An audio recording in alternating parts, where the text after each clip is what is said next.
galerinha, estamos iniciando mais um vídeo do nosso canal, por isso não esquece de curtir e compartilhar com a galera. Hoje estaremos vendo questões do Enem com base em gráficos. E aí temos a questão do Enem de 2013, ela diz o seguinte: deseja-se postar cartas não comerciais, sendo 2 de 100 gramas, 3 de 200 gramas e 1 de 350 gramas. O gráfico mostra o custo para enviar uma carta não comercial pelos correios. O valor total gasto em reais para postar esta carta é de... Gente, essa questão é muito show. Como vocês podem ver, você tem o gráfico e a questão está te pedindo para analisar ele. Como vocês podem ver, a gente tem uma relação entre custo e o peso, tá? No caso, a massa da carta. E aí você vê que quanto mais leve ela for, mais em conta você vai pagar por ela. E se você pegar uma carta muito pesada, no caso, você vai pagar um pouquinho mais caro. E aí, vamos lá. A relação é bem simples, tá? Como a gente pode observar pelo gráfico, a carta de 100 gramas, vamos dar uma voltada aqui, ó. A carta de 100 gramas, ela vale a R$ 1,70. Então, a pessoa vai pagar R$ 1,70 se ela pegar uma carta de 100 gramas. No caso de 200 gramas, ela tá valendo R$ 2,65, certo? E a de 350 gramas, ela tá equivalendo a R$ 4,00. Então, olha só.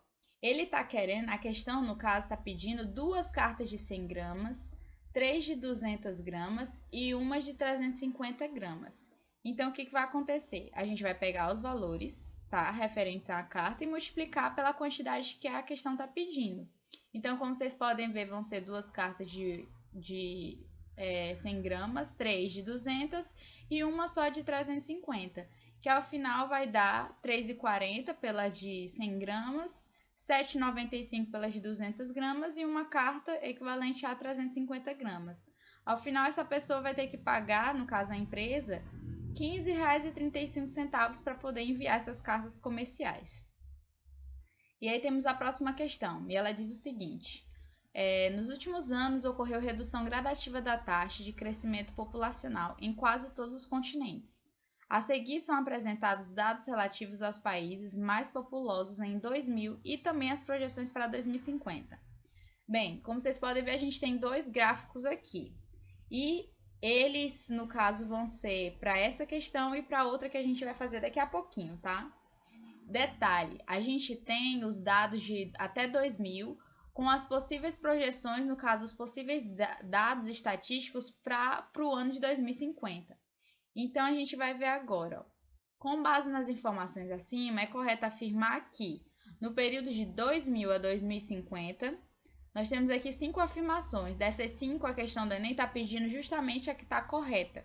Então, vamos para a primeira. Ela está afirmando que a taxa de crescimento populacional da China será negativa. Será que vai ser negativa mesmo?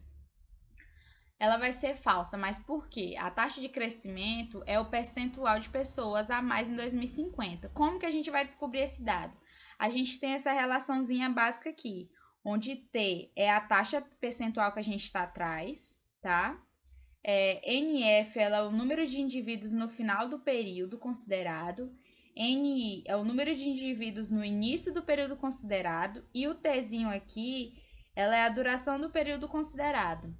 Então, como a gente está se tratando da China, a gente vai lá no gráfico de novo e verifica aqui, ó, a China no ano de 2000 está no dado de 1.275 e as possíveis projeções para 2050 é de 1.462.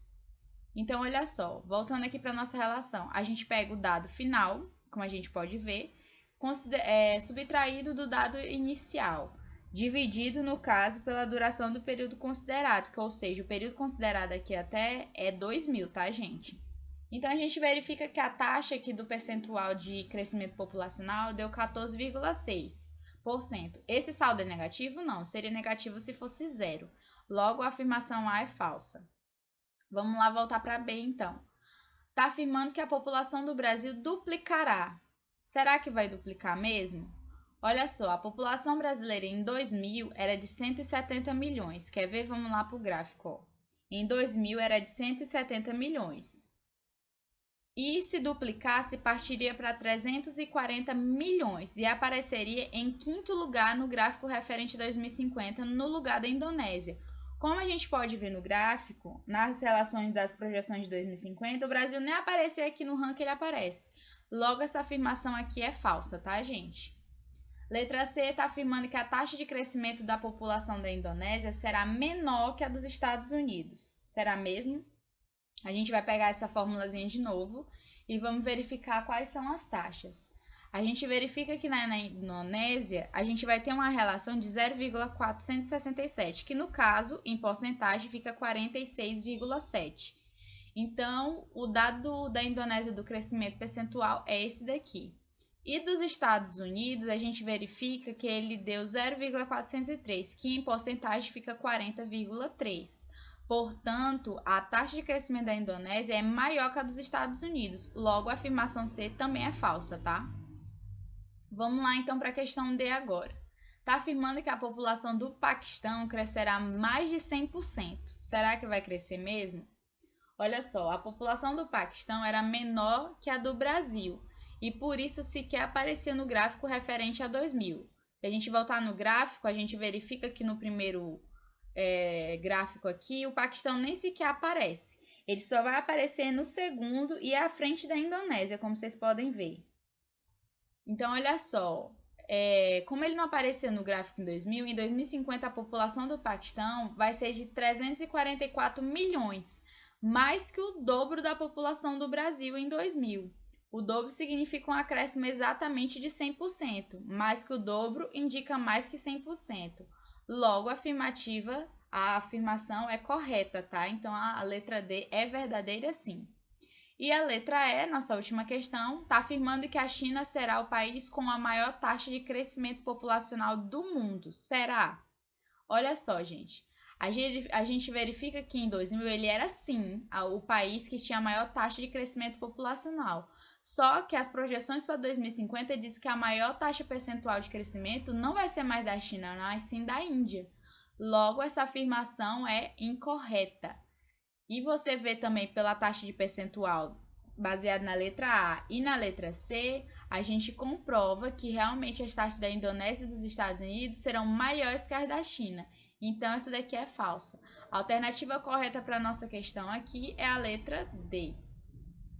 Continuando com base nos gráficos que a gente viu, a gente vai para a segunda questão. Ela está dizendo assim, ó. Com base nas informações dos gráficos mostrados, suponha que no período de 2050 a 2100, a taxa de crescimento populacional da Índia seja a mesma projetada para o período de 2000 a 2050.